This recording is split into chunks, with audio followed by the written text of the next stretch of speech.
সংসদ সদস্য আনোয়ারুল আজিম আনারের অপহরণ ও হত্যাকাণ্ডের ঘটনায় আটক করা হয়েছে ঝিনাইদহ জেলা আওয়ামী লীগের সাধারণ সম্পাদক সাইদুল করিম মিন্টুকে।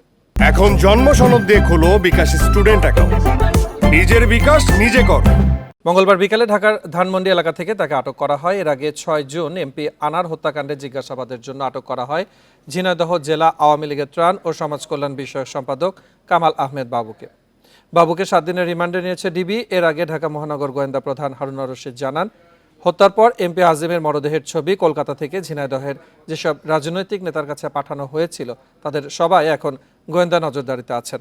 গত 13 মে কলকাতার একটি ফ্ল্যাট থেকে খুন হন ঝিনাইদহ 4 আসনের সংসদ সদস্য আনোয়ারুল আজিম। এই ঘটনায় সন্দেহভাজন আসামিদের মধ্যে মোহাম্মদ সিয়াম হোসেন, জিহাদ হাওলাদার ভারতের কলকাতা পুলিশের হেফাজতে আছেন। অন্যদিকে বাংলাদেশে এখন পর্যন্ত 4 জনকে গ্রেফতার করা হয়েছে।